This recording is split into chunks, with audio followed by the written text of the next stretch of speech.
Let's go. Welcome to the D&D show with me. It's the Danny C show, and tonight I've got a long-term friend that I met through gaming, and that's what this whole episode is about. He's the one and only Killer Muffin, aka Matt. Hello. Hello. you were very, very quick, very quiet. I was like, uh-oh. I like being quiet. You know that. I'm the quiet boy of the group. How are you doing? You okay? I'm good, thank you. Yourself? I'm all right, but I've had a long day at work, but I've been raring to get this episode recorded, so I just got straight home and was like, yep, let's get it on. So, Donkey Kong. What we were going to talk about is obviously how we started playing games together, the whole how we met during games and everything, and obviously how we still are friends to this present day and whatnot. And then I think we'll touch on a little bit of some gaming stuff later on, and how like gaming was boosted through certain things happening in the world and all that sort of stuff. So, my ultimate question, really, is do you remember how we first met during games? We met during Modern Warfare 2. Yep. Console? It was Xbox at the time. Yeah. We're both Xbox gamers. Yeah. It started, I'd probably say, the first quarter of the season of COD when it first came out. Yeah, I believe that. Yeah, that sounds about right. Because I remember I actually went and then... So, I got the Xbox 360 because Tinks had the Xbox 360. So, it was her console. And her brother, Azeladan, came up and he brought his game up because he wanted to play it. And he was like, oh, have you played this before? And I was like, I recognize the name because obviously I played the older Call of Duties in, like, on the PS2 or the original Xbox and whatnot through a friend. And I was like, oh, no, is it any good? And he was like, have a go if you want. I had a go, and I tell you, I think he said have a go. That was about 2 o'clock in the afternoon. I think we were still playing it come 9 o'clock in the night, and that was the night that I met you. It was, can't remember the map, but I can the name of the map anyway. I remember the name of the map. Go on. You were hiding in a corner on the underground of the bunker. Hey, I don't camp. Do you remember the map, though? Do you? I think I remember the map. I don't remember the name, but I remember the exact layout, and it was always known as the whole nuke map of Modern Warfare 2.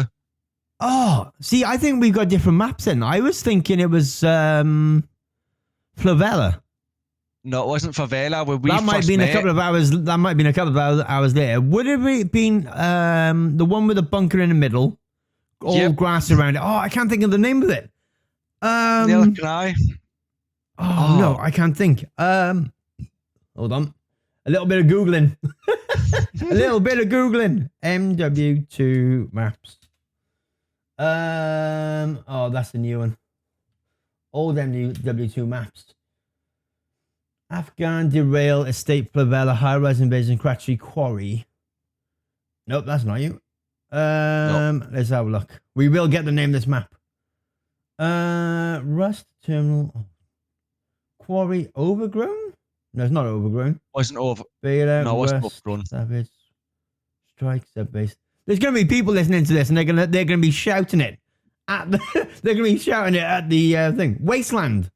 Wasteland. That's it. Yeah, Wasteland. And you were sitting in the bunker, hiding in a corner,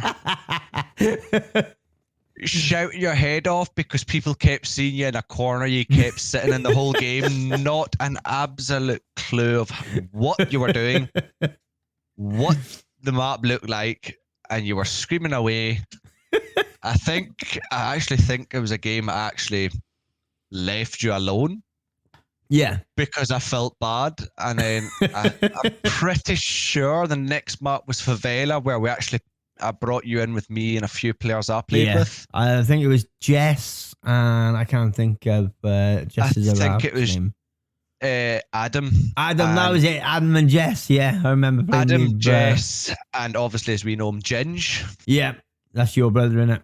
Yep. Yeah. And we brought you in because we kind of felt bad. I kind of took you under the wing, shall we say, and Yeah. helped you learn map rotation and helped you learn the whole concept of how to play it without sitting in a camping, corner. per se. And it was one of them ones. It was like we just kind of automatically clicked, and we took. Yeah, we just like we just clicked, and we just didn't like. We were just talking about the game and whatnot, and you helped me learn different guns and whatnot, and all of that malarkey. And yeah, I remember that. I'm pretty sure that's where the first place you always run with a SMG. Yeah, because it had been the P90. At the same time, it was all I run at the one point. Yeah, I think you said set this up. I think you like it, and it was the P90. The Scar. I think I had the Scar set up. Scar was set up as well for likes of Overgrown. Yeah, And I remember using Noob Tube a lot. Yeah, Scar Noob Tube was one of the go-to guns for me at that point. Because we obviously finished Modern Warfare 2 together. Because then I bought a copy for myself from. I remember when Azeladan said he was going home. I was like, oh, where can I buy this from? He was like, go to Tesco's or Asda's. And I remember that night, Azeladan's dad, my father-in-law, then took me to Tesco's. I bought it home, literally just dropped the disc back in and carried on playing it. I think I was up till like 2-3 o'clock in the morning playing it. It was a late night for all of us. It was definitely a late night. We kind of took that whole, that's where it all started. And then obviously we followed on to Black Ops. Yeah, well, we went through the games, then we went through Modern Warfare 2, Black Ops. We played as a clan in Black Ops, if I remember right. And then Black Ops, yes. And then we set up the clan in Modern Warfare 3. Yep. We had the whole, what was it called in Modern Warfare 3? It wasn't Clan Wars, was it? That was Ghosts. That was Ghosts. It was another clan type thing. It was another clan format, wasn't it? And you clan battles we used. Was it clan battles or something like that? It was something like that. It was really like a really weird name. They had. I think that was the first time I bought DLC. It was. We went kind of ham with it. Yeah. And we really enjoyed it. Run it more. Yeah, because then do you remember who the first person we brought into the clan was? So we set up the clan. Oh. I'm gonna mention some names now and see like if you remember. So I know obviously me and you were in it to start with. Primal HD joined a little bit later on. He was more to that was Modern Warfare 3, wasn't it? Primal was kind of there at the beginning of Modern Warfare 3. Yeah. Did a little bit with us, not so heavily. Yeah. Emily then obviously joined. I think it was Claire Bear. First full member we had would have been Emily. Yeah. Yeah, Emily was first. I remember. A lie. It was Gaz. I think it was Gaz. Who was first? Yes. I can't remember. Was it Gaz or Emily that was in first? Gaz was first because he was sitting abusing his back. Obviously, during the hardcore days of COD, where it wasn't as friendly and nice as it is now. The saying goes that the people that are playing the lobbies now wouldn't survive the lobbies of Modern Warfare 2 and Modern Warfare 3, and I agree with it. I really do. I think our first game was like that, where you just got probably abused more than you should have as a new player. But it kind of set you up for the kind of attitude people had. It definitely set me right up for hearing the amount of abuse from people and you're this and you're that and you're blah, blah, blah. 100%. But I think it was Gaz followed by Emily. Yeah. I'm more than sure Claire. I think it was Claire. Next. I remember how I met Ellie and Shanky, because that was in Modern Warfare 3. I don't remember the map. I know there was a lane. And I was running around. Yeah, so it's the one with loads of buildings. It's the France map. There's an actual street. So it's an actual street in France. Where you can hide in the garage. Yes. I can't remember the name of the map though. But I was running around that with my mic on, not realizing, singing, you and me, baby, ain't nothing but mammals, but let's do it like they do it on the Discovery Channel. And Ellie and Shanky were laughing their heads off, and they were like, we need to friend him, pick him up, and play games with him. And then I obviously pulled them into the clan with me, and I was like, oh, we actually have a clan, blah, blah, blah, blah, blah, come and join us. And they were like, yeah, that's cool. And then obviously that brought them two in. Who else joined the clan during Modern Warfare 3? Can you remember? When did... Sure, it was Animal and Tom. Yeah, I was going to say Animal and Tom joined not long after. I remember Tom Pro and Sega Steve. Yep, they joined during then. Yeah, they were in Modern Warfare 3. It literally became a case of we split off into groups. Yeah, because we had so many people. We had so many people, and we were just splitting up into groups and whatnot, and it was just like rotating people and just like swapping teams around every now and again, so everyone got to play with each other. It was like so much fun. If I'm right in saying, after that, we didn't really gather much more after that. No, I think like we were quite happy with that. I think we definitely did a lot of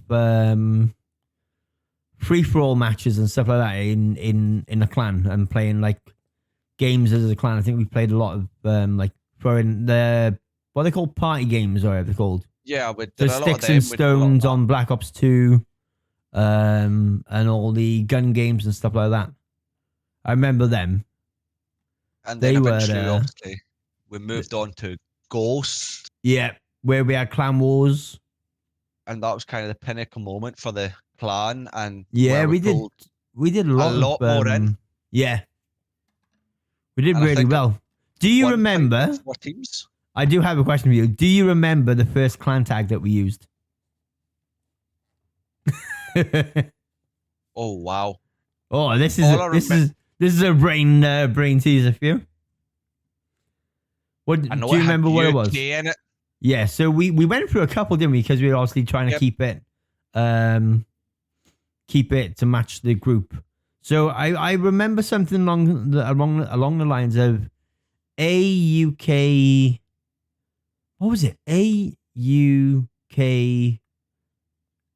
or something like that. It was something really weird. Ox. It was Ox because if I remember correctly, we did a merge with another group.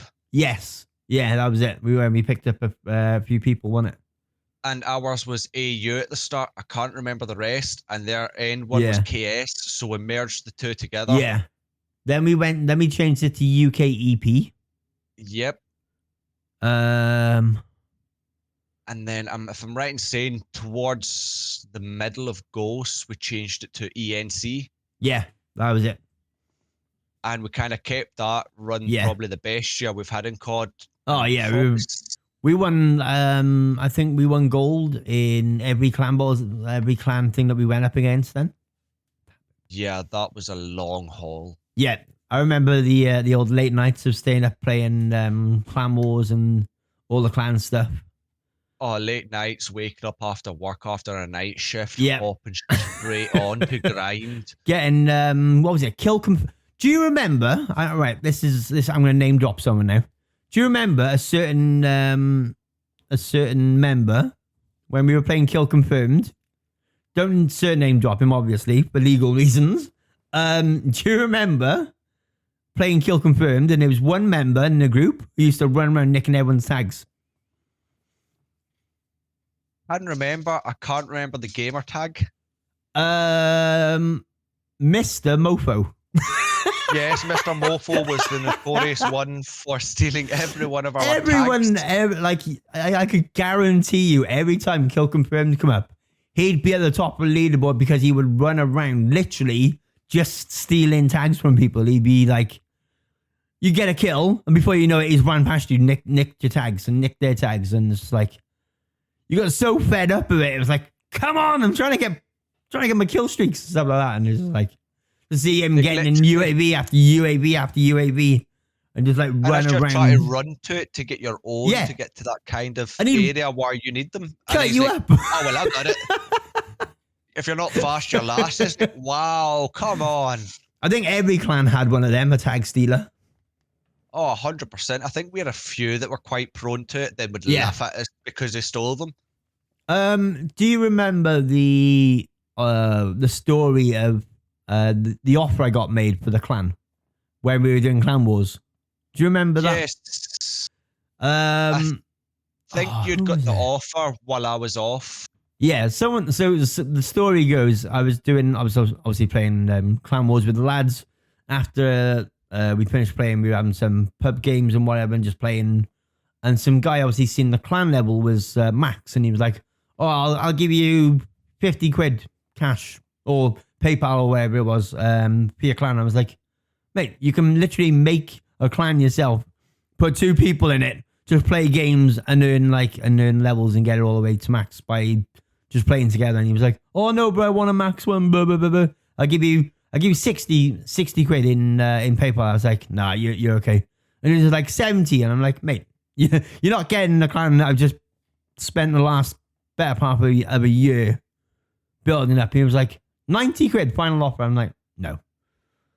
And then I mentioned it to you, and you were like, "Yeah, well, you should have took the 90 quid, and we could have built up the same clan again." I was like, "You tell me that now?"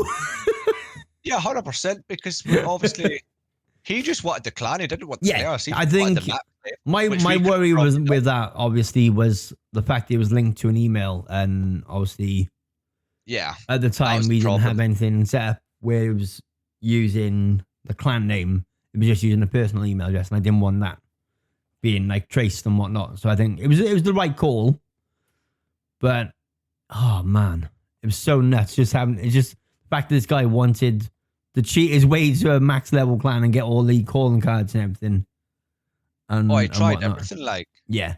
And it was like, them, like, we could have taken the offer, but then all the work all the group had put in would been we'd been for nothing. And for nothing. Yeah, I think a lot of people would have actually left if they had lost the clan stuff, because obviously you had clan badges, XP. You had the what are they called? The clan banners and stuff like that, where you had Clan Wars on it and all that malarkey. Yeah. And I think that was probably the season we did the best, where it was, I think, one of the games one of the weekends we actually took it from.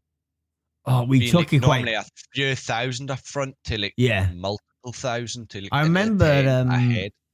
I remember obviously you could see on your phone how far in front you were, and like how you literally get like a refresh and it'd tell you like where you were. And I remember the first weekend we played it, we had like everyone on and everything, we were smashing it. And then like there was a second weekend, obviously it boosts you with more groups similar to you. Yeah. And we were bouncing back and forth all night, like second first. And then out of nowhere, it was just first and it was flying. I think we were like thousands of points in front. And we woke up in the morning, it done, finished, and it was saying gold and whatever. And then we looked at the score, and Animal and Kiradi, Mark, had stayed up overnight playing Kill Confirmed and TDM, if you remember. Yep. With a couple of the others, and we were like, "You're off your rocker." I think at the beginning of that Clan Wars, it was me, you, L. Yeah. I think it was Claire. Yeah, Claire was in it, yeah. Like the first night, we'd spent the better part of like 10 hours non-stop grinding. It was good though. It made like everyone so close and whatnot, and like a lot of us are still friends to this day on Facebook and whatnot, and all that malarkey. And it's just like one of them games that just was kind of, if I remember correctly, you got me to buy it. Yeah.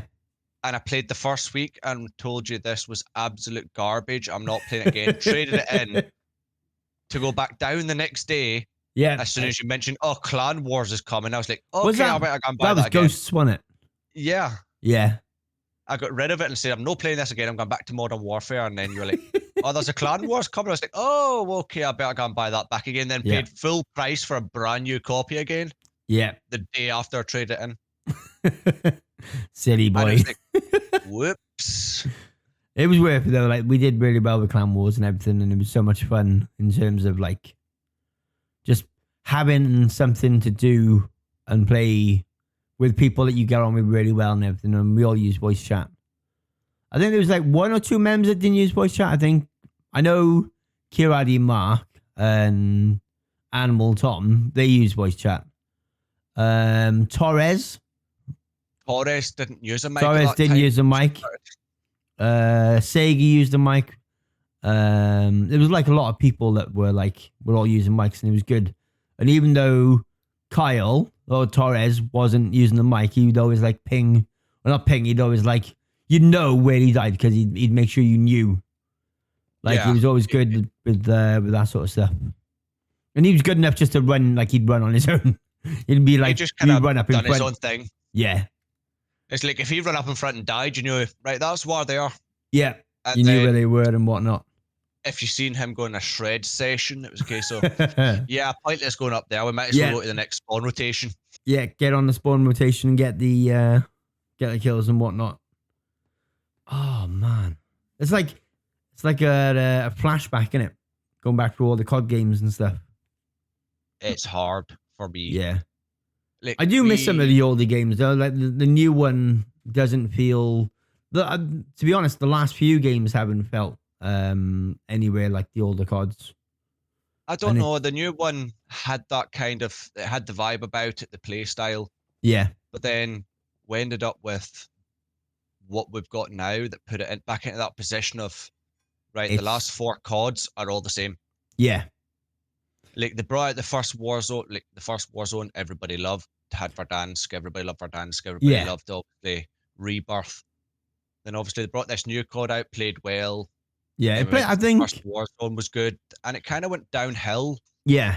After they brought out Ashika and kind of started changing things. I think the servers are definitely the worst they've ever been. Like, I thought the servers in Warzone 1 were bad, but like the servers in this are absolutely diabolical. And I think if they don't sort it out soon enough, it's going to struggle to keep it. It's like the player retention at the moment is, well, before season 3 was the lowest it's ever been. I think a lot of the problem is for a lot of people, including myself, who do like to snipe the odd time, was they removed that whole one-shot snipers, yeah. And you know my opinion on it. Like, obviously, if you have a sniper rifle, you're carrying a 50 caliber sniper rifle. It's a one-shot kill, no matter what. Even if it downs him, people have that enjoyment. Right, I downed him, rather than, okay, I've shot 3 shots at him and he's still looking at me. What do I do? What do I have to use to kill him? Yeah, but then on the opposite side, you're getting people with like a pistol, turn around, one shot, and you're down. You're like, what's going on? And I think if they took one shot sniping back, made some tweaks, and got the servers running the way they should, back to where it was at halfway through Verdansk, they'd get their following back. Would you agree that the Warzone 1 got better over time? Warzone 2 is literally like, it started off all right, and it was semi-decent, and it's just getting worse and worse and worse as it goes along. Warzone 1 took time to get where it was at, because obviously it's COD's first ever Battle Royale. Yeah. Well, free to play anyway. Yeah, they're free to play anyway. Did you play Blackout? I did play Blackout. You know yourself, I did do a lot of Blackout and a lot of streaming on Blackout at that time. Not so much. I don't even touch streaming now. It's one of the games I religiously streamed. What would you say if Warzone 2, there's rumors of it already because we're getting a second map at the end of the year in the summer apparently. Would you say a lot of people would jump back on the Warzone 2 bandwagon if they brought back, so in map rotations, you know, like PUBG has what, 5 maps? Yep. If they brought back, say, Verdansk, the Blackout map, and obviously a new one, and put them in rotation, not like removing them and then putting one on and remove, like have them randomly rotating. Do you think that would bring people back, knowing that Verdansk is back? Considering everyone and their dog wants the map back. They would love it. I'd love it myself. I love Blackout map. I loved, obviously, the Verdansk. But the only problem for me, to bring back out Blackout, you need that whole flying suit. Oh, the wingsuit. Unless you have the wingsuit to have the same effect. The feel, Blackout. Like, for me, like, when they brought out Warzone 2, it was clunky. The fly mechanism was terrible. Yeah. Like, we were all used to Blackout, where you could literally fly so far down to the ground, then just straight, and it would fly across the map. Which, in reality, wingsuit will do that. But even with the aerodynamics of flying without one, you should still be able to get that same that's effect. It's one of the reasons I don't like Fortnite as much, for the flying mechanic when you fly in, for how long it takes you to get down to the ground and like be able to start looting and whatever. I don't like the whole having to swing back and forth to get down onto a building really quick and whatnot. And Fortnite's a whole 10-day camel ride just to get down to the ground, and by the time you get down to the ground, you might as well take the camel back to wherever you want to go. Yeah. I agree. Same as PUBG's another one. You know me, the PUBG flying mechanism have as much in common than as it's just hatred. Yeah. Because it's another one where it takes ages, doesn't it, to it takes too long to come down. You can't cut your parachute at a certain level to get down quicker and back up with your parachute. Which I think what Warzone was it that you could do that? That was Warzone 1. Yeah. You could literally get like 5 feet from the ground and then repop it again. Yeah. And it worked because you get down quicker.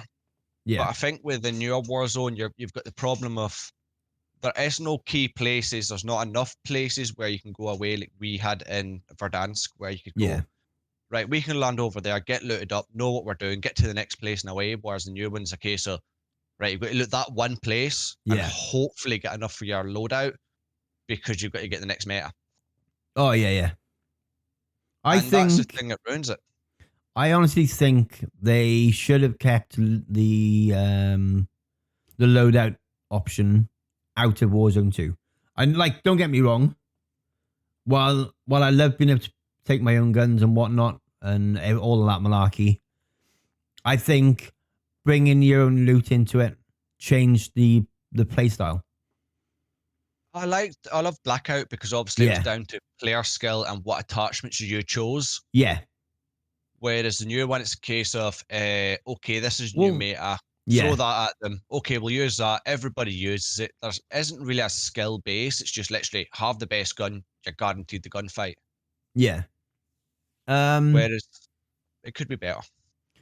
Yeah, I definitely think they should have kept it to non-loot boxes, because you then have to base on what you pick up, what you find, what you do with it, and how good you are, rather than, oh, I've got this gun that has 0 recoil. Like, you look on TikTok, you look on YouTube Shorts, all it is to do around Call of Duty is meta gun. This is the new meta for this season, blah, blah, blah, blah, blah. This is 0 recoil. This is a glitch gun, or that, and so on. And it's just like the same thing. Yeah, it's like when you first started playing Blackout, you obviously had to say you had just pure skill, but now it's a case of it's not down to what you put in your gun. Like, we could pick up ground loot guns that were made by the game and be like, they're phenomenal. Yeah. We'd then go do the same gun. Yeah. And it's like, this is terrible because they'll obviously the tuning. Then you could add that tuning in as well that they have, and it's like, this is still terrible. So obviously it favors the ground loot guns over what you're building. That's like, what's the point in even using your own guns when you can get ground loot guns that do more damage, quicker TTK, and are better? And then obviously they changed the seasons and all the tunings and made different guns play different, and they kept nerfing stuff, and it changed the whole dynamic. And now you've got certain attachments that will do a certain amount of damage and all that malarkey, and it's it's a lot of messing around they've done with the game, and I think Warzone 1 was going in the right direction towards the end in terms of time to kill, movement, play style, speed. It just felt great. Then they bring out Warzone 2, and now it just feels like a clunky mess. I don't like it. I don't play it. I've stopped playing Warzone. I've obviously only gone back to it recently. I've been playing the face-off maps. The 3v3 stuff. Yeah. They're fun. But like, this is the problem with COD that, for myself anyway, that makes me go to different games further afield and take, as we call it, my long hiatuses from playing COD and gaming, where I just go to different games because we get a COD that's so well made. Yeah. And ends up ruined. Yeah, that's just it. I think Warzone 1 was, obviously, there's a reason Warzone 1 did well. That's our next topic anyway, so we'll float into that. Obviously, COVID changed the world as we know it for gamers. I'm a firm believer that without COVID, having the conversation in the workplace wouldn't be as open as it is. I think people being off with furlough and everything like that changed how open gamers were. A lot of people started playing games over COVID. I wouldn't say it's changed how open it was. I think it brought back a lot of, as we call them, old school gamers who used to love gaming. And it brought a lot of people back who didn't really game as much due to, obviously, full-time life commitments and work commitments. But do you think that COVID, obviously people being off work with COVID, with the whole COVID thing, do you believe that more people started playing games then?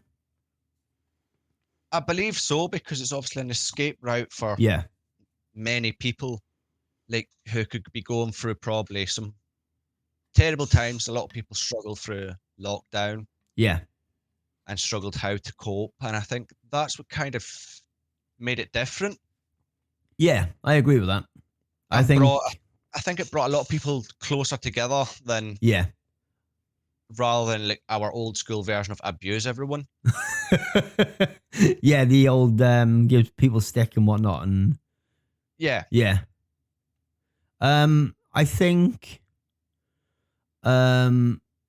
it brought people together in the workplace as well, because you had a lot of people that would play games from work. So like when I was at my old job, we had a group of guys that were in voice chat on Facebook, and we'd be like, "Oh, I'm jumping on in 10 minutes, blah blah blah blah blah," and they'd all like message, "Oh, I'll be on in 5 minutes," and then like you get a message, you get the voice message, "I'm jumping on," and then that was it. Yeah, as you know, I took one of my hiatuses, and it was like one of the guys I played through, like I worked with. It was an old boss I started playing a different game with. I'll not mention the game. Yeah. And through COVID, obviously, me and him started playing a lot more of it, doing more with it, learning more about it. And I think it was a better part of like 8-9 months. I'd completely disappeared and just kind of went to it and enjoyed playing the whole different scenario. And what were you playing, by the way? I was actually playing DayZ. Oh, okay. Which is it's after a zombie apocalypse. It's people you get dropped on an island. Yeah. You have to survive. You have to watch your food levels, water levels, your health, your blood. Like, you use a dirty bandage, you'll end up with a blood infection. You've got to repair that. Oh, okay. I get you. You can get cans of food around, but you've got the risk of damaged food. And then you've also got the whole... It's a sandbox game where you loot, you get what you need, you die, build bases. Oh, okay. It's a modern day Rust, just in a zombie apocalypse situation. I get you. And it became normal for me to play that because it was less stressful, less heart, no rage. It was more enjoyable, and it's one of them games that you either love or you hate, or you're willing to try. Yeah, I'm with you. Like, I still to this day watch a lot of videos. I still have it on my computer, my Xbox, on my PC. I've got it so I can play it on it. Yeah. as for trying to play mouse and keyboard, you know yourself, I'm a controller gamer, and mouse and keyboard's a whole new level. Yeah, And me I feel technology you on don't that get on. one. But it's one of them. It's like it's like finding games that find a rhythm at that time, Yeah, and that's what works. Yeah, I agree with that. And it's one of them games that it brought a lot for people. Yeah, Where it was a case of you group up. Like Xbox side is a lot different to PC. There's more for the PC side to do in the game. yeah, I agree. Xbox has fallen a little bit behind. It came out a little bit later. It's originally obviously an Arma mod. Okay. That they then decided, okay, we're going to bring that out as a standalone on its own, make some fun of it, and see how it goes. Yeah. And obviously the whole PC side blew up because obviously a lot of PC players have played it through Arma. Yeah. Then decided, right, we'll hop on the bandwagon. I get you. You're seeing I watch a lot of streamers that do it full time, just that game precisely. Oh, nice. And like on the Xbox side, there's things you can't do. You can't like move around your inventory to make it like all fit better. I get you. Whereas you come across the PC side, you can move stuff about, make like your You magazines. got that mouse and keyboard freedom, haven't you? Yep. And then I get you. Like even the building's completely different because as time passed with PC, it's been out longer. They've been able to mod it so much that rather than having to find logs, find planks, find nails, and build panel by panel, up and up and up, you can literally just create the kit. I get you. And it's done. And within like it takes half the time. Like I was watching one today where it's a case of it's building up in places you wouldn't normally build, but it just proves that it can be done. I get you. And it's I get what you're saying. It's a time game where it's more like it's as enjoyable as you want to make it. You can either do it like a role play and make yourself like a medic and run around with bandages and save the world type thing. Yeah. Or you can go full on gun ho and decide, right, I'm not going to be friendly with anybody. You're dead. Then you get the toxic message. You're like, oh well, it's all part of the game. And I'm like one of them. Like I've built bases. Like in between the two COVIDs, I'm still playing. Yeah. It's nuts though, isn't it? Like how COVID, something like that changed the world, blew up. I want to say blew up because I think a lot of people got into gaming during COVID and streaming. It did. It blew up for a lot of people. Yeah. And obviously, and I think the biggest thing's people being at home. Yeah. That having that time. Watch it. Yeah. Having that time to obviously play games, and then people discovered, oh, I can play this and stream it. And obviously, like with Mixer, you could stream it straight from the Xbox straight to Mixer with FTL, and like there was no delay. You could read chat on the side and whatever. And same with Twitch. Twitch went up to FTL 3.3 seconds, and like so many. I think streaming over COVID as well was a big thing. I think obviously Mixer, rip Mixer. Yep, it was one of the platforms that didn't make it through COVID. And didn't make it through that, which was really sad, obviously, because obviously myself and Dee were partnered on it. But it is what it is. It made us bigger. It made us grow the communities that we've got today. So thanks for that. Thanks, Microsoft. Thank you for 100%. Like there's a lot of people I watched. Obviously, after Mix went down, Facebook gaming became the whole next big thing. Well, at that time. Yeah. Well, a lot of people moved to Facebook, and a lot of people obviously gave it a try and obviously went over. Yeah. But I watched a streamer that was an everyday police officer. Yeah. And because COVID hit, he was unable to work as much. I get you. Within the area he was in. Like he decided, right, I'll come back to what I used to do before and do my streaming and see how it goes. Yeah. He's now left, obviously, the police force. He's left all that behind. and he's now a full-time streamer that dedicates all his time to streaming. Yeah, I think a lot of people over the time that COVID was going on, a lot of people went full time with streaming. They were like, well, if I can make this money at home, and I've built my community up and this, that, and the other, and like, you know, they're making money by playing games, then they're not going to want to go back to work. Oh, 100%. Like I watch streamers that have literally just a case of then your, as people call them, menial jobs, day-to-day jobs, you just do it. Yeah. And now one of them Scottish that has just decided out of the blue one night, full of the drink. Yeah.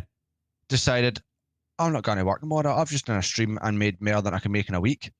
Thinking now. Phoned up his boss there and then, full of the drink, and just gone, I'm not coming back. I'm not. I mean, they're like, what do you mean? He's like, why come back? He goes, I'm making more sitting at home than you could ever pay me.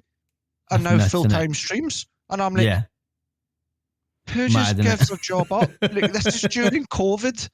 Yes, I understand you're making this money, but the next thing you know, like, that money could stop. And it's like, you'd expect that, but I think because of COVID, a lot more people... Were they on Mixer by any chance? They weren't, no. They were part of the Scottish lads that used to do the YouTube video. I agree. I was going to say, if they were on Mixer and then they gave up the job and then Mixer died, that would have been a double rip. He was lucky he started it while he was on Facebook. Yeah. Obviously, because at that time, everybody was all about Facebook gaming. Oh, okay, there's certain members of the Facebook game community that get paid well. Yeah. To continue their support there. But then there's the smaller streamers that came from Mixer. Oh, yeah. That kind of got like, we'll give you a menial offer and that'll do you. Whereas it's these smaller streamers that were probably bringing in a lot of the views, a lot of the community. Yeah. A lot of, obviously, people were looking to find the old streamers from Mixer and this, that, and the other. And obviously, a lot of people were redirecting their people from Mixer to Twitch or to Facebook. While Mixer was still a thing for that whole month, I think a lot of people thought, I'm not waiting to the end of the month. I'm going to redirect people now while I've got the chance and while people are still able to go to Mixer. Just redirect them to YouTube and to Twitch and this, that, and the other, and just get the people following them on their new platform. Yeah, and through COVID, it brought a lot more people to pass that time watching it. Yeah, rather than sit with the same feeling of being trapped. Yeah, I think a lot of people watched streams during COVID. And obviously a lot of people started streaming for the first time. A lot of people watched streams for the first time. And like Twitch, for example, had like, so everyone knows Twitch is saturated with loads of people on low numbers and this, that, and the other.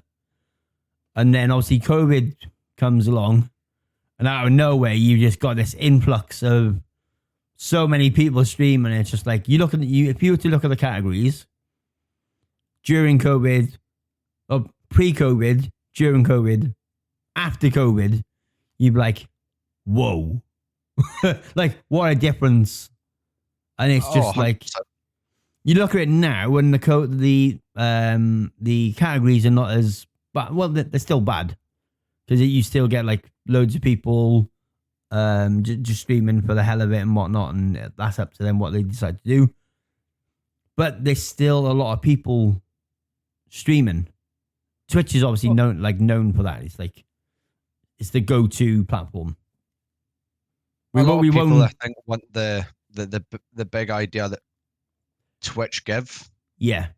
And a lot of people, I think, through COVID decide, right, I'm going to work for that. I'm going to find my way to get to that point. And then when they get to that point, and I find a lot of people, like, my personal opinion, I find a lot of people that get to that point quickly. Yeah. Forget about the people who got them there. Yeah. And then they realize it's something that they should have maybe done more, was communicate. And I find a lot of the streamers communicate with us, chat. Yeah. Get the better views. Oh, yeah. And then you're realizing... I do think a lot of people thought streaming was going to be easy. Oh, definitely not. During COVID, like, I do think people thought the streaming was going to be easy and that you could make, you know, you start streaming and out of nowhere, you got 50 viewers, you got 60 viewers, 70 viewers, 80 viewers, and just think that it was easy to do, and like all these people sat on thousands of viewers, got it easy, and they just went, oh, I know, let's click the stream button, not realizing that there was more to it than just pressing go live. If you wanted people to come back, you had to put in the hours, you had to put the time into making your social media all the same name so that people could find you. You know, you tweet out, oh, I'm going live, blah, blah, blah, blah. People know where they're going. Or they would like now, for example, people are not so much spending stupid amount of hours streaming. They're using that time to post stuff on Instagram and TikTok and YouTube Shorts and just like pushing content out for others to find it so they get better discoverability. Oh, 100%. Like a lot of people are putting now, like, whereas before it was a case of people just flicked the button and it was a case of, right, let's see what happens. It's now a case of people are now, right, they're realizing it's not that platforms. Yeah, it's not that simple now. It's not a case of you just go live and get 50 viewers. It doesn't work like that. You have to put time and the effort in, and you have to go and do YouTube Shorts. You have to go and put stuff on TikTok, and you have to go and post like reels on Instagram and all that malarkey, and just be like, not stream for 12 hours straight to 2 people when you've got clips being made. Like, you'll have your people who will clip you and this, that, and the other, or you can clip yourself. You get a good kill, clip it. Stick it on Instagram, stick it on YouTube Shorts, stick it on TikTok. Hope that it does blow up. And then you can bring a new influx of people to your stream, and that's how you grow. Yeah, a lot of people have realised that now. Like people are starting now streaming, obviously, as you know yourself, they're streaming TikTok. Oh, yeah. Which, although a lot of people say, okay, there's this, that, and that, they're wrong with it, it's also bringing them other people from TikTok to your Twitch channel now. That's now bringing more publicity to your name. Yeah, that's just it. Like, if people know the name, if they see it on TikTok, they scroll through their feed, they see your videos, and they go, oh, that person's streaming. Click. Because they see it on TikTok. But Twitch allows you to do TikTok and Twitch together. Yep. So there's nothing. So they're saying basically that you can do mobile site streaming while streaming on Twitch. So TikTok and Instagram, basically, you can stream to if you want to without getting in trouble. But you can't stream to TikTok, Facebook, and YouTube at the same time because it's competition. Yeah. Basically. But I think a lot of the people have to realise that the whole streaming idea isn't a little one-trick pony. It's got to be work for it. You've got to put the time, you've got to put the effort. Like, a lot of people through COVID thought, right, okay, this is an easy thing for me to do now. They didn't think in the long term when they go back to their everyday lives. Yeah, that once all this is over. Like, they had their work to do, they had their kids to support. And a lot of them thought, we can go back on streaming, it'll be fine. Then they realised, okay, working, streaming, something's got to give. And you've seen a lot kind of disappear. Oh, yeah. And I think that was a big problem for a lot of people who do stream, was like, how do you balance your personal life with your streaming life? Yep. And keep everything in the same level. And it's not an easy thing to do. It's finding time. It's finding... You got to find the right balance, haven't you, between work life, streaming, family, free time, because obviously you need time to yourself. Yeah. And it's like just nuts how you got to find that balance, and you got to find it quick before it affects you personally, like mentally, physically. Like, if you're spending... for example, now I'm on a 48-hour contract and I'm streaming 3 days, trying to stream 3 days, and like getting time to myself, getting time with the family, being able to, and it's just like, you just got to find a balance that works for you and run with it. I think that was my biggest problem with trying to do it, was like, obviously I worked. Yeah. I had a family at home. I think I joined near the tail end of the whole mixer thing, and it was trying to balance, like, even for myself, try to balance the work life, the home life, the streaming life, and then find that free time for myself. It was like, right, something's got to give. So obviously for me, the best idea was like, give up the streaming life, right? I'll focus on family, my own life, focus on my work. And then I think it's only really probably in the last year or so, due to my change of job and that, where I'm able to just say, like, right, I've done my day's work. I can come in home at night and Play spend some like 3, games. 4 hours, chill, Yeah. unwind. And like through COVID and that, like I loved it because that's, you know yourself, I'm a big gamer. I love my games. Yeah. I love that whole idea of it. But like even like after COVID, I obviously went into that job where I was never at home, Yeah. working to silly o'clock in the morning. Oh yeah. And like as I say, like you know yourself, like, I hit that point where like something's got to give in my life, either focus on my family. Yeah, Like, I think I need my that was the case for a lot of people as well. Like a lot of people got into the streaming grind without realizing how much time you're putting into it without even realizing it. If that makes sense. So like you can play, like we've all done it. We've all done a 12-hour gaming session and not realized, looked at the time and gone, oh Jesus, it's like 3 o'clock in the morning. Oh, I need to go to bed. We've all done that. And like when you're streaming as well, you don't realize how fast time's going. Like you're talking to chat, you're playing your game, you're interacting with everyone in the stream and whatever, and you're playing sound alerts and this, that, and people don't realize how fast that time goes. Oh, it flies by, and like yeah, I think like with streaming, you've got to be mentally prepared. Oh yeah, for what's the outcome. If not, it's gonna eat you up, and eventually it does take like a whole mental health toll on you. Yeah, like it's not easy. I'm glad you brought that up because I think for a lot of people, and I think I speak for like a wide variety of people, that gaming is their outreach, is their chill time, is their what's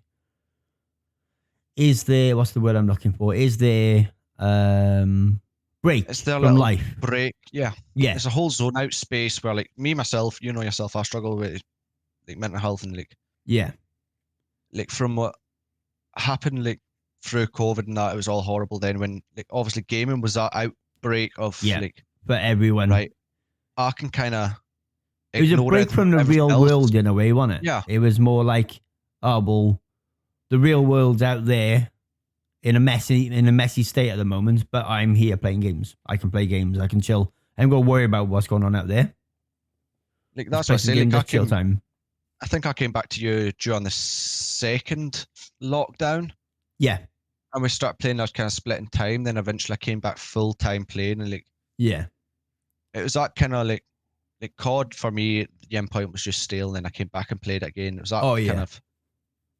As much as I'm one of the ones that rage at COD, as much if you heard yourself, that rage it's a funny rage though, isn't it? That's the thing. It's like 100%. It's like a funny rage that kind of helps you through that day. Like you're like, that's a release because you don't want to keep it in the house. You don't want to keep it in with your home family life.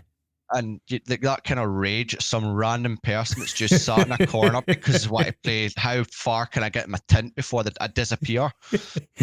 You know, it's like, what else are you to do? Like, it's a release for a lot of people. It's just a bit of fun at the end of the day. It's like, I think a lot of people, for everyone, gaming is just their chill time. It's their way of relaxing.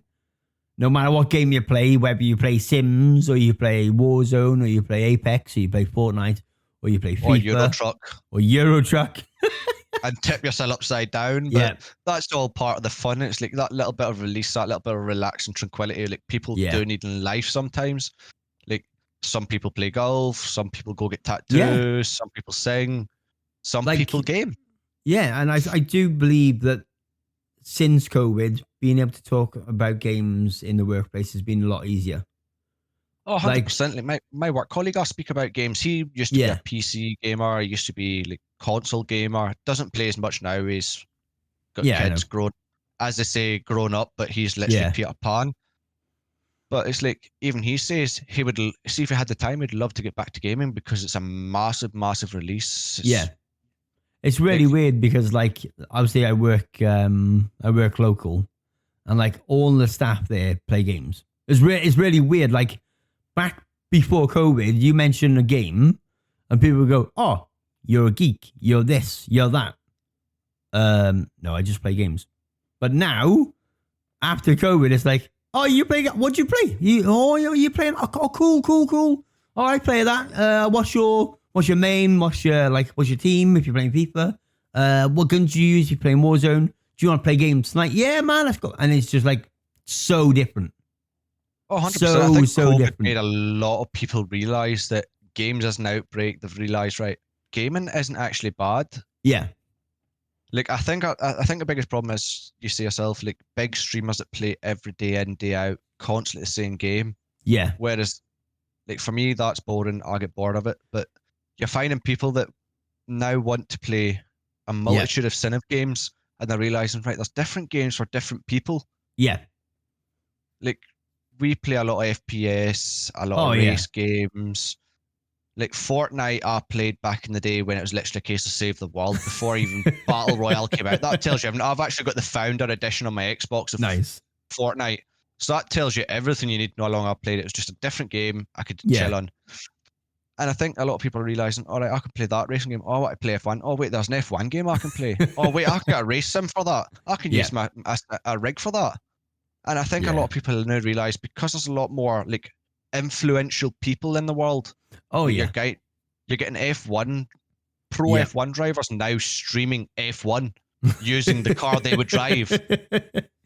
Then you watch them racing that said car and do absolutely awful, and they're like, that's not supposed to happen. And people are finding that enjoyable, and people are now realizing that games isn't like your whole, like, I know some people like Azuldan, he loves World of Warcraft. Oh yeah. Like, you're finding people who say at one point, oh, that's nerdy. Yeah. And now you're finding people like, that game's actually quite good. Me, myself, it's a game of, I don't have a clue what I'm doing, so I ain't even going to touch it. I don't find it nerd. I'm just like, what do I actually do with this game? It's like, there's that many buttons you can press on a keyboard, and I'm used to like certain buttons.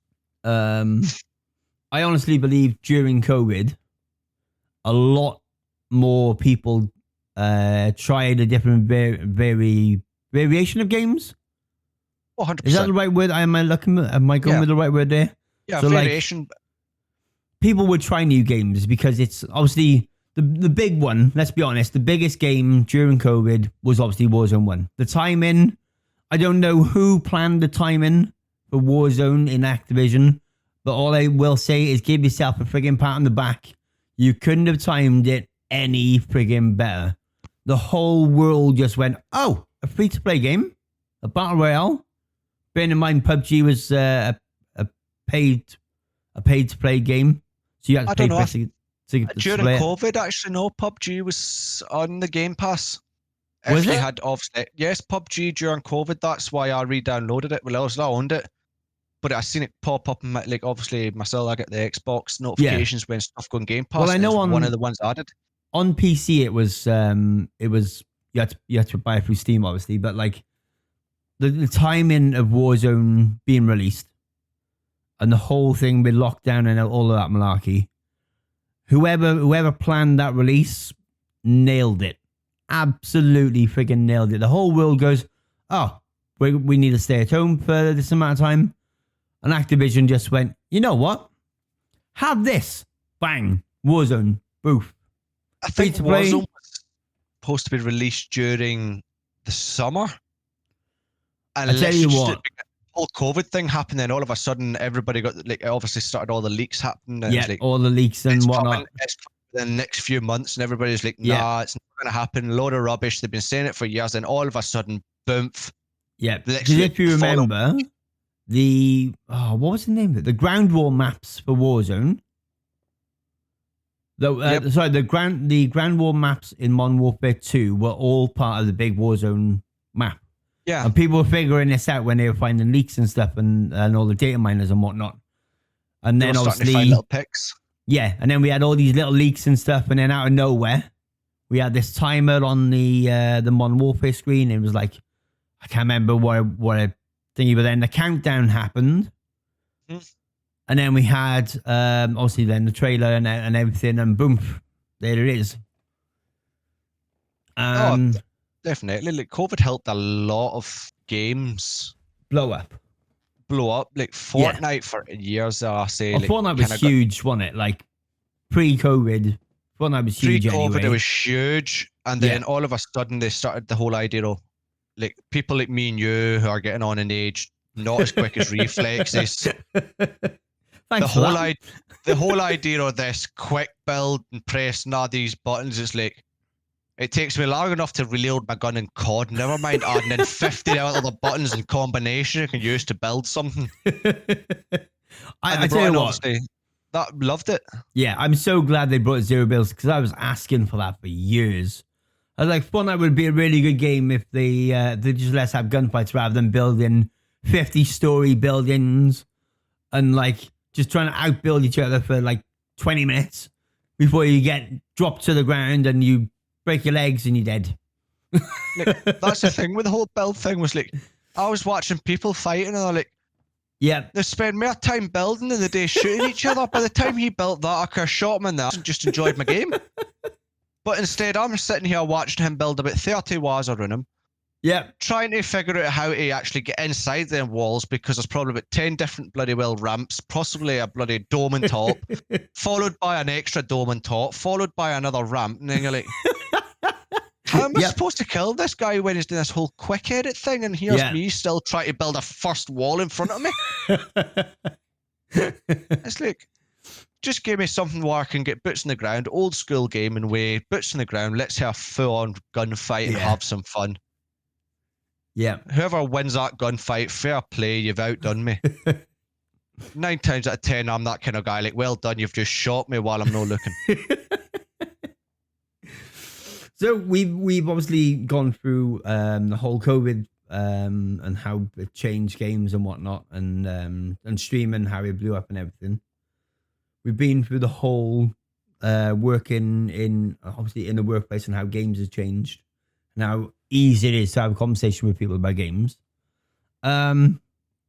If you could change any game at all to a free-to-play game. So let's go back to the beginning of COVID. Let's go back to Warzone.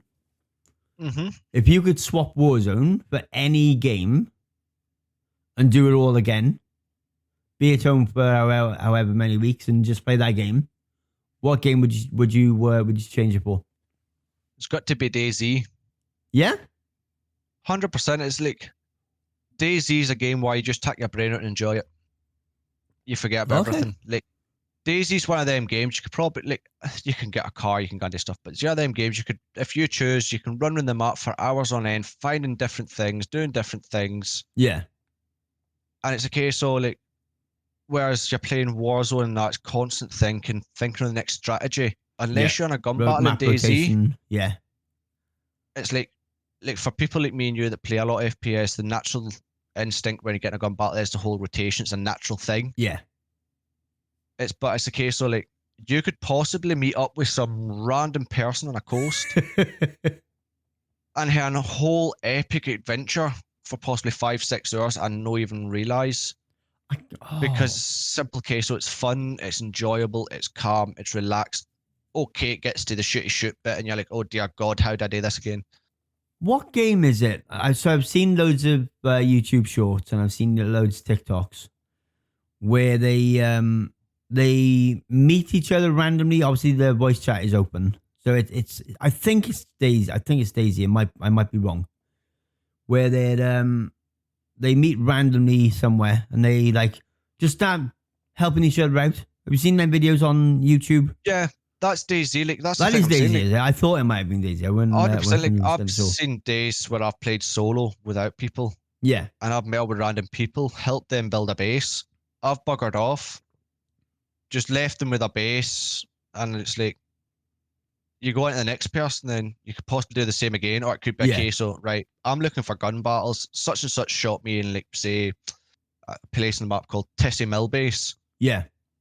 Probably that's pretty much the prominent area of the map. It's like, obviously your COD, you had your prominent areas of map where gun battles happen. Oh yeah, let's go to if you were on Warzone 1, it would have been Stadium, Terminal, Stadium or Terminal, the normal 2 points. That's where it all happened. Oh, Downtown. I'm trying to think of map points of interest on Warzone 1. And where the bunker got put when they brought in the bunker. Yeah. So you had all the bunkers, obviously, people trying to get down to the bunkers. And then there's a map at Modern Warfare 2 where there's broken planes. Yeah, Afghan. It was horrible. I'm trying to think. Warzone 1 points of interest. So you had downtown. Downtown. Was it called Stadium. It was called downtown. Stadium. Yep, downtown, stadium, terminal, dam, and Afghan area. That's always where I got the most PvP during Warzone. Yeah. Dam was so hot that it was unbelievable because everybody landed up there. In. What's it called? Dam. I'm trying to think. Yeah, there was Dam, wasn't it? It was like the ridge, and you had to run. You had the bridge that you could go across. Yep, you had to go across the bridge, and like that was in for the beginning because obviously if you done up you always had the terminal, you had the little houses just up from it. Yeah. Then you had the police station that you went straight up to. Like that's the route I always used to play, was obviously the wee houses above terminal, up to the police station, up to the dam. If you knew how to do it, you get up out round the rocks, up the back, and watch over dam and have some fun. And oh, what was the one place at the airport? What was, the sniper tower. The amount of videos. ATC. Yeah, the amount of videos where I've seen people learning to fly from one of the ladders into the airport tower was absolutely hysterical. Because they used to watch they used to watch the ladder, didn't they? And then people used to fly in the top, go behind them, and finish and move them. And I'd laugh. Yep. The amount of videos I've seen like that, I used to laugh my head off. We used to be bad for obviously setting your little spray guys up, and we'd have like 3 claymores stacked in front on top of each other in front of it, and then they just stand up, and you just kind of see that you could just tell that from the way they were standing, there was that pure panic on their face of what to do next. I know. It's like, if you stood it, if you set the claymore so close to the lift shaft, and they'd come up and they'd see the claymores and go, back down. Press the button, go. Like, even if they came up so far and their head hit the laser, it's a case of, right, okay, you're watching somebody's head explode off. Yeah. Game's over. And it was like, Warzone 1 was fun. I loved it. I loved Verdansk. I loved the whole open map. You had your places. If you fancied, right, I want to just go and run and gun and just be endless. You went to downtown, you went to airport. But if you wanted that little bit of long reach sniping, you could do that as well. You could have some fun. Then obviously the bunkers got added in, which made it that little bit more interesting to the minigun. And then as soon as people heard the minigun coming flying up the tunnel, they're like, yeah, I'm out of here, I'm gone. See you later, bye. Yep, see ya. And they wouldn't even bother even camping the opening. It's a case of, I'm going to try and stand there. I'm just getting out of here and I'm gone. Yeah. I'm gone for the wind. Like, I think as soon as I heard the juggernauts coming, I'm like, yep, I'm done. Oh, so if you've ever been in my stream, you guys will know there's a clip in my Be Right Back section that everyone loves. It's the Halloween boxes on Verdansk, the jumpy ones. I'm not kidding you. That jump scare is literally, to this day, still makes me jump. It's horrible when they added them boxes, and I hated it. Because you could probably do like 4 boxes, it'd be fine. Yeah. Like, the worst part about it, right, I was so out, I didn't think that this would be the box that would make me jump. And I literally remember watching the clip, and I'm like, how did you, like, I ran towards him and was like, oh, I need plates. Thinking, I'm just going to open a box. Some plates are going to fall out. I'm going to be okay. No, this box went, and just scared the living crap out of me. And you can see it, you can hear it in my voice when you watch the clip. If you haven't watched the clip, it's on my TikTok, by the way. Check out my TikTok, it's on there. You'll see the one I'm on about. Just say Danny craps his pants or something like that. It's something labeled like that anyway, and check it out. It's so funny. And it was like one of them things they added in that no one expected. I don't even think it was even in the patch notes. I can't remember if they put in for the patch notes, but I don't think they did. It was kind of one of them whole scenarios. So like I did it. I run about 3-4 boxes. Like, oh, okay, it's just normal. You're just dropping like Halloween kind of stuff. Yeah.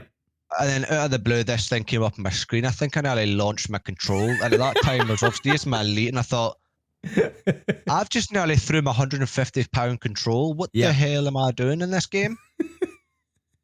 After that, I think I stopped playing it until it disappeared. Yep. I think I didn't play. I think after that game that is clipped. I think I didn't play for like 10 to 15 minutes after. I think we took a break and was like, yeah, you need to take a break. I don't even think mine was 10 to 15 minutes. I literally waited till the Halloween event was over. I was like, yeah, I want to keep my bladder control as it is. Thank you very much.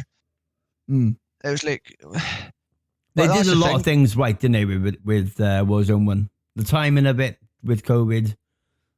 Some of the events were really cool. The ending was all right. I thought the ending was decent-ish. I don't know. I found the damn flooding. Yeah. Was more fitting. Yeah. But I don't find the end game was as it should have been. The whole nuke and then that was it, over and done with. Yeah. Kind of. It could have been a case where they could have took it on as it got dilapidated over the years of gun battles. Yeah. And left it as a dilapidated state. Yeah. I think that's more fitting. And then obviously we got Caldera, and people realize that it's not the same, is it? It's not like it is the same game in terms of what you're playing, but the map just isn't all that. And Caldera for me was a rip-off of Rebirth. Me and Rebirth didn't get on. You didn't like Rebirth. You were not a fan of it, whereas I loved it. We were quite the opposite on that. I wouldn't say I disliked it. For me, it was a case of the only way to play it was SMG. Unless you wanted to be in someone's face, punch them in the skull. Yeah. It was pointless playing. Like me, you know me, I'm kind of like AR, kind of sniping. I will use a submachine gun. Yeah. But I like the whole thought of, I can hide up here for a bit, shoot you in the head, disappear, and your teammates will wonder where on earth I've went. That's more fun to me. I like that whole concept of surprise and disappear. I like playing hide and seek, but I don't like camping in a corner. I will say that. I can't stand sitting still. No, I like, even when I was sniping, I was like 5 seconds sitting, I'm away from here. This is boring me. I'd rather be kind of like some mid to close range. I was happy. Yeah. Anything you further like than that.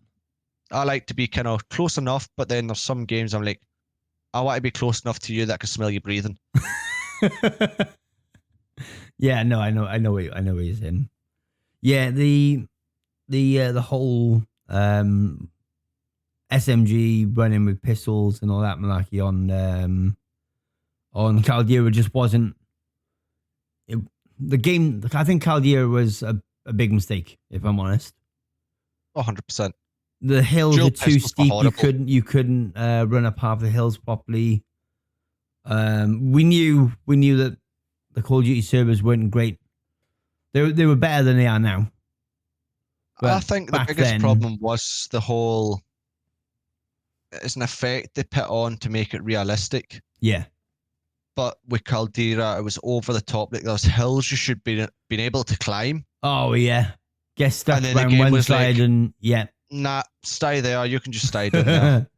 It was like climbing the rocks on Verdansk. You always get stuck. You could never climb up the rocks. No? No, there's a trick to it, and I always say to you, like, any game we play, just spam the rocks, eventually you up. And if that doesn't work, then, that's not going to work. Like, or you just do a mafia and, like Martin, just run up it and keep running at it until it says you're gone up and that's it, because I'll not be beat. But the whole concept of Caldera, it didn't work, did it? Let's be honest. They made it a lot like a PUBG map where it was kind of like open planned. Yeah, too much green. Yes, and if somebody was using obviously the pack you could buy with the ghillie suit on. Oh yeah. It was literally like trying to find a needle in a haystack hanging amongst bushes. Yeah. I thought I was back in Fortnite when you could turn yourself into a bush. Yeah, it was a good perk. Yeah, been there, done that many times. Yep. And it was like like I always say, like I understand the way to bring out all these kind of characters, this kind of thing. Yeah. Like Rose Skin just completely and utterly killed the game because you hide in a dark corner. It was like, cheers for that, COD. Just make it even more easier. Let's not go down the rose skin debate, because I absolutely hated that skin for numerous reasons. The fact that you could lay down or sit in a dark corner and not see the person there, and then out of nowhere you just see these eyes looking, you go, whoa, and then you're dead. I hated it. Like, the whole point of the rose skin, I don't think it was supposed to be as OP as it was. Yeah, how dark it was, and like the fact that you couldn't see them in a corner and whatnot. But I think the big problem for COD was because they'd already released it, the amount of people that bought it. Oh, I know. Was a case, like, once one like streamer or one person on TikTok or YouTube put up a short of it, like, everybody was like, jump on the bandwagon, then all of a sudden COD was like, well, can I pull that out of the game? No. Because then we have to refund everyone. Yeah. Or wait till we fix it and offer it for free. I might be wrong here. Did they or did they not lighten the skin towards the end? They did at the end. They lightened it slightly, which didn't really make a difference, because you put somebody in a dark corner with a black suit on, it's like trying to find a needle in a haystack. Yeah. It didn't make really much difference. But then like what are they called? Scuba dive suit. Pretty much, that's what it was. The whole scuba dive suit, just with all the mask, the tank, and the flippers. And you were trying to find people, and like, you're running around. Next thing you can, boom! I'm shot in the corner by that unit. You get bought back in London, another dark corner. Boom! There's another unit. It's like, how you might as well just give these guys a tint, camouflaged, and just makes them completely invisible. The thing that made me laugh is if you were to go through like Twitch when the rose skin came out, wait for the streamer to go in the plane, you guaranteed about 95% of streamers had that rose skin. Oh, 100%. Maybe even about 96, 97% of the streamers had the rose skin because they knew it was basically like cheating. You could sit in the corner. You can sit in the corner, wait for someone to run past and go, hello. Like, that's the kind of point. Like, I was watching streamers play like that, and I'm like, right, I'm not watching you anymore after you get rid of that skin. You know, and it's like, people were saying, what's the big problem with rose skin? It's just a skin. Yeah. You might as well have just you might as well just give us a bush out of Fortnite. Yeah. Allowed us to use it. I'll go and sit up in a hill as a bush where you cannot see me, not even see me through it, and you're just looking at a bush. Let's see how far it goes. And you guarantee people like, well, that's unfair, that's a disadvantage. Yeah. So was the rose skin. Like, there's a few skins they brought in that made a massive disadvantage. Yeah. But then you've seen some of the skins and you're like, that works well. Like, the ghillie suit one was fun, apart from on the snowy River Dance, because you stood out like a Bishop Beacon. And like, one of the players I played with, they used to always use it. I'm like, you're just getting our whole position away by lying in green and white. They're like, oh, but there's bushes here. Aye, but they're like 50 miles to your right. You're lying in the middle of the snow as a bush. Yeah. Or when you're running across the ice up in Dam. Oh, you would just like a walking bush. It was like, okay, I'm over here, just shoot me. Yeah. And it's like, a lot of people didn't realise just how much effort COD put in. Yeah. To the end of Verdansk seasons. Yeah. And the amount of development they did do. Like, Verdansk, when it came out, first of all, was mediocre. Yeah, I'd agree with that. Then after the first 3 months, they realised that. They're like, right, we hate to do this, this, and this. Yeah. They added more places in, and it's like, okay, we're getting a bigger following. And then obviously, because it was so free. Oh, yeah. A lot of people are like, well, let's download it. It's free. What money am I losing?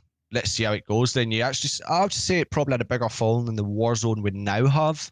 Oh, 100%. Because a lot of streamers are going back now to Rebirth. Yeah. And like, I'm seeing streamers now constantly playing Rebirth. And I'm like, why? Oh, you mean what is it called? The Sheikah Island, is it, or whatever it's called? I'm watching them go back to Black Ops and playing Rebirth. Back to Rebirth. And what was it called on there? It wasn't called Rebirth, was it? Blackout. No, what was Rebirth Island called on Black Ops 4? What was it called? Rebirth. Rebirth Island, that's what it's always been known as, because it came out of the zombie map. No, on Black Ops 4, it's named differently. It's known as a different map. What's it called? Oh, now you're asking a question. I put him on the spot now. I might hate it. I'm going to ask my old friend Google. I thought it was called Rebirth. No, it won on Black Ops 4. Hang on, wait there. Oh, I can't think. What was it called? Alcatraz. Alcatraz, the old zombie map on it. Yep. Yeah, that was it. We should be disappointed in ourselves that we didn't remember that sooner. 100%, because we played enough zombies to know Alcatraz. It was one of the most prominent zombie maps. Everybody was like, Alcatraz or Kino de Toten. Yeah. But it was, if they could bring back Rebirth and just make it a little bit bigger, yeah, I'd probably play it more. Ashika Island, it's like literally dropping into like a free-for-all map. Yeah, and everyone just trying to shoot you out of the sky. like half the time when I even go to the sky, I was literally just dropped, bang, dead. Okay, that's it, everyone down. Okay, I finally, oh no, never mind, boys, I'm dead. I tried Ashika Island for the first 2 hours, and I was like, yep, nope. Nope. I've seen the release footage. Yeah, look, it was like, no chance. Nope, this isn't for me. No, thank you. Bye-bye. Thank God I discovered going back to PUBG and playing different games and whatnot. Like, PUBG maps are perfect. Oh, so good. Providing I didn't think I was playing Running Simulator 2.0. Oh, yeah. When the circle, when you spawn, when you go up to, say, school, or you go up to Pochinki. Polly. Or Polly.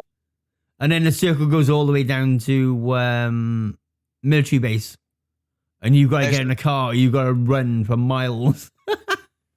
You don't even get a chance to get a car, because 9 times out of 10, the red zones just blew up and went, nah, you're not getting a car, you're running, you gotta die. Yeah, the blue zone is so quick on the free one.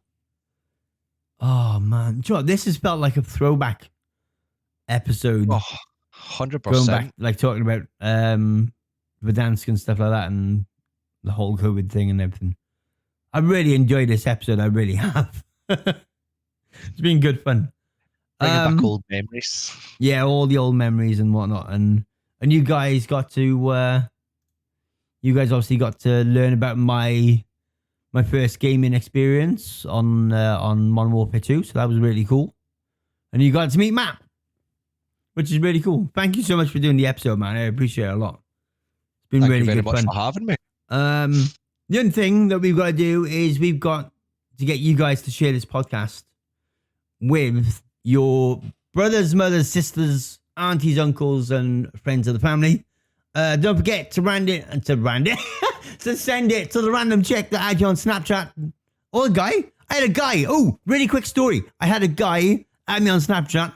I was like, I thought it was just a random friggin', follow me because I'm a streamer and whatnot. Sent me a link to OnlyFans, trying to sell me feet pics. And I'm like, have a podcast link. Both blocked. No joke. Literally, I've had so many this past month. And someone, I can't name drop, obviously. Someone who found our the podcast Twitter account, sent us an OnlyFans link for something I couldn't click it. I just couldn't do it. I was like, nope. Block, done. So yeah, share it with your friends and family, all your workmates, anyone that plays games and wants a podcast to listen to on their way to work, and tell them that this is the D&D show. With me, it's the Danny C show, and with this episode, you've had Matt, aka Killer Muffin, on the episode with me. Next episode, we'll be back with D. He's had a little, he's having trouble with work and whatnot. He's really busy. But we're getting back on the episode, on episode 19. He will be back, I make a promise to you. But until then, thank you so much for listening. Keep tweeting us and stuff like that, and let us know what you thought of the episode. And we'll see you in the next one. Thanks for listening, guys. And Matt, say bye-bye. Bye, guys. Bye, guys. See you in the next episode.